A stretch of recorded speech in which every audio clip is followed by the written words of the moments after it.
Shabbat Shalom. So I read an article once of a community, a Jewish community that was ecstatic because an Egyptian had moved into the neighborhood. Why would that be such a cause for celebration? Because now they would have a chance to not hate him. You saw that was a commandment. Do not hate the Egyptian. But they needed an Egyptian, and indeed the story went that people from the community would go, they would stand outside this man's home, and very deliberately not hate him, in order that they would have a chance to fulfill the mitzvah of not hating an Egyptian in their heart. It was perfect, because finally they had an object for their non-hate in order to check off the mitzvah from the box. And you see, there are many mitzvot that are not exactly easy to get around to doing. Oh, Shabbat, kosher, sure, those are no problem. We do this every day. Even lost and found and our interpersonal relationships, those are fine, plenty of opportunities. But how often do you get an Egyptian that you can choose not to hate? They just don't grow on trees. And so when you find one, you grab it. There are other stories of people who have deliberately divorced their wives in order that they can remarry them according to the laws of Torah. Because the Torah does allow for a second marriage. Of course, the joke would be that if she were to remarry in the meantime, then you would get to fulfill the exceedingly rare mitzvah of choosing not to remarry your wife who had been married subsequently to someone else in the meantime. It's very hard to get the trifecta. In fact, it is impossible to both fulfill the mitzvah of remarrying your wife and not remarrying your wife at the same time. Which means no matter who you are, you will never punch all 613 mitzvot on your dance card in this life. But understanding that there are some mitzvot that simply are unable to be fulfilled, and other mitzvot that are very conditional when they can be fulfilled, and recognizing throughout this section of Torah, hopefully for the last 2 weeks you've been paying attention to the grammar, that there are many mitzvot that are prefaced by the phrase ki, usually meaning because, in this case meaning more likely when and or if a condition arises. We can first of all understand the first 3 mitzvot of this week's Torah reading, which I hope cause you a little bit of pause and reflection. When or if someone takes a woman captive in war, does this mean that a person should be looking for the opportunity to go to war and take a woman captive to become his wife in order to punch the card and get that mitzvah? No. And this is not a recommended mitzvah. This is unfortunately a circumstantial mitzvah that was a way of turning a bad situation into something slightly less bad.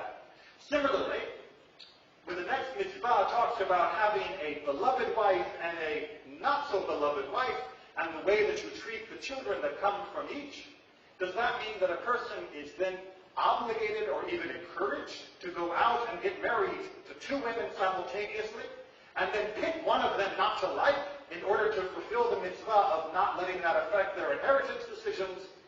No, absolutely not.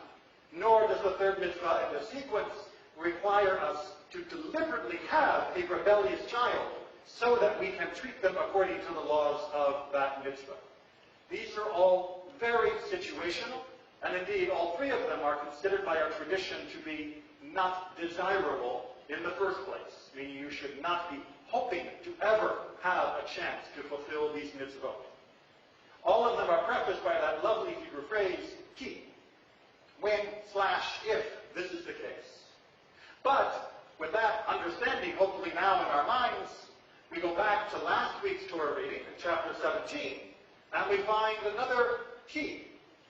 When you have come into the land of Israel and you have settled down, have a king. Does that mean we will have a king? Does that mean we can have a king? Does that mean we should have a king? Our sages have been scratching their head on this for quite some time, because it is unclear whether the language falls into the thou shalt category of commandments, or whether it falls into the categories of if you want to, this is how you do it, or if it falls into the category of, you shouldn't really be doing this, but if you're going to do it, here's how you're going to do it. It is very unclear. We know historically that when Israel first came into the land of Israel under the leadership of Joshua, did they have a king? No king. When Joshua died, did they appoint a king?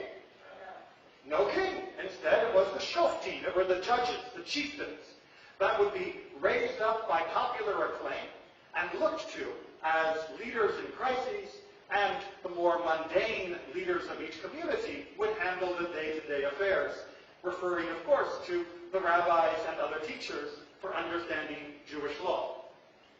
So where did we get a king from? Well, when the prophet Samuel is filling this role, when he is acting as a chief, the tribes of Israel come to him and say, you know what we've always wanted, even though it's been 100 years or more? We've always wanted a king. How do you think Samuel took that? They didn't ask for a king when Joshua was around. They didn't ask for a king during Deborah or during Gideon or any of the other judges. And now while he is being their leader by popular acclaim, now they want a king? He was ticked off, to use the politest language possible. But Samuel is not so polite in his response to the people. He says, why? What did I do? Did I do something wrong? Can anyone say that I've been taking bribes? That I have unlawfully taken anything from any of you? Did I enrich myself at your expense? Why now? Why do you want to get rid of me as your leader and put a king in place? Do you know what kings are like? Which is, of course, the most bitter pill for him to swallow. As he explains, they're going to take your sons for their war, they're going to take your daughters for their harem, they're going to take all that you make in order to enrich themselves. Why in the world do you want to get rid of me? And the answer of the people is, we want to be like the other nations. Basically, the nation of Israel felt weak. They lacked strong leadership to be able to respond, they felt, to the threat of the Philistines and other nations. With a king, they believed this they would now be overcome. That apparently their voluntary association for their mutual protection was too voluntary. They needed an autocrat to be in place to force them to do what they knew was right. So they had to hire someone to bully them into fulfilling their responsibility to protect one another. At which point, God tells Samuel, don't worry, it's not about you, it's about me. You see, they're not rejecting you, Samuel, they're rejecting me, says God. Because if they feel weak, if they feel defenseless without having this autocrat in place, then the reason they feel weak is because they don't trust me. Because who needs a better king on their side when you've got God? Are you telling me that the kings of the Philistines are stronger than God? That the kings of the Ammonites, the kings of the Moabites, that these are stronger military forces than God, the maker of heaven and earth? We already have the best king. We already have the most mighty king. And we have a king that can never be bribed, a king that can never be corrupt, and a king that would never abuse his subjects. And yet the people of Israel did not see that. And so indeed our tradition treats them quite harshly for this choice. And then points out, look what you got. Look at the first two kings of the people of Israel. King Saul, who was chosen because he looked the part, quite literally, read the book. He seems like a strong leader. He looks like a strong leader. He acts like a strong leader. And yet, when push comes to shove and God tells him to destroy the Amalekites, he has no problem with the military side, but when it comes to getting rid of the loot, well, you know, the loot is loot. Who's going to just throw that away? And so he decides not to, and then lies about it. And then lies about it to the prophet Samuel, who comes to hold him to account for failure, and not only lies about it, but then throws the nation under the bus and saying, I was afraid of the soldiers. If I had told them not to take the loot, they would have turned on me. He says, by the way, while building a monument to his greatness at the same time. He is so proud of himself for not being able to stand up to the misconduct of his people. And Samuel says, I'm sorry.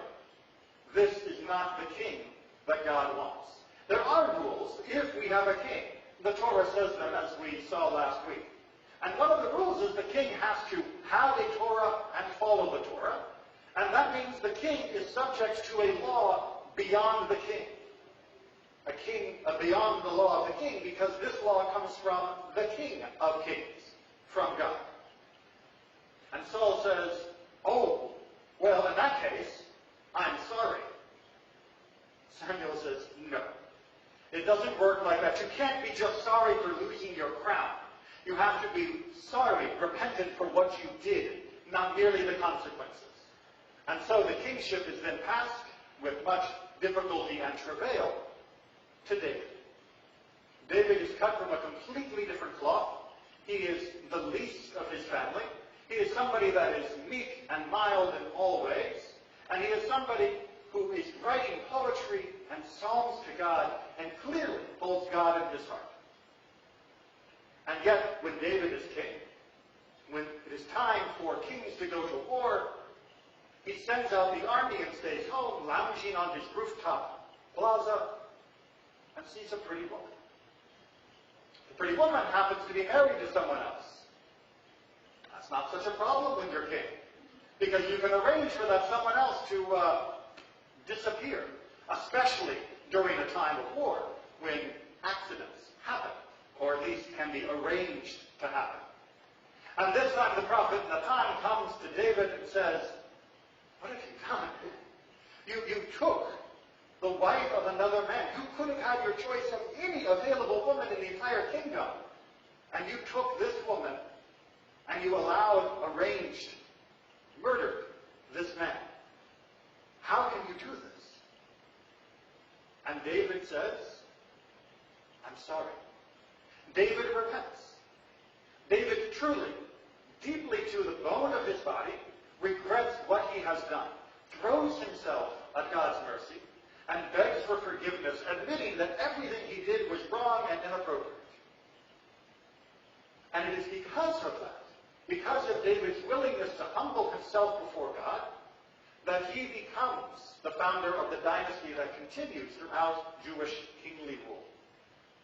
Because a king is meant to apologize, not curry favor by giving lip service to what is right or what is wrong, but to honestly admit a mistake and to honestly and deeply regret it personally because of how it has affected them spiritually, not how it has affected them materially.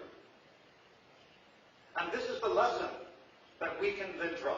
There's much more to be said about having a king or not, and when we did or didn't impose kings upon ourselves at later points in Jewish history. But at all points in Jewish history, we have learned from the failures of these first two kings, of knowing what it means to do tshuva, of knowing that none of us are beyond needing to apologize. During this month of Elul, this month leading up to Rosh Hashanah and Yom Kippur, especially during this time when so many are feeling quite self-righteous in their opinions about themselves, about their attitudes, about the world, each considering themselves to be king and lord domain of how the world ought to be run, all of us are more likely than ever to refuse to honestly apologize for what we have done wrong. And yet that was the distinction between Saul and David. If we are going to have a king, if we are going to make our choices, if we are going to have leaders, then we must be prepared to apologize. We must be prepared to admit our mistakes. And if we are not appointing a king above us, then all the more so. We stand answerable to the King of Kings. We stand answerable to the one who, though patient and forgiving, also knows all of our mistakes and only asks that we admit them as well. only asks that we come before God and say, I messed up. This is what I did. This I know was wrong. And this is how I will fix it. And this is how I will avoid doing it in the future. It sounds so easy. And yet in our own world of self-absorption is one of the hardest things for anyone to do. And that is why it is the true measure of being a king. It's the true measure of being a Jew. To say, I'm sorry. Shabbat Shalom.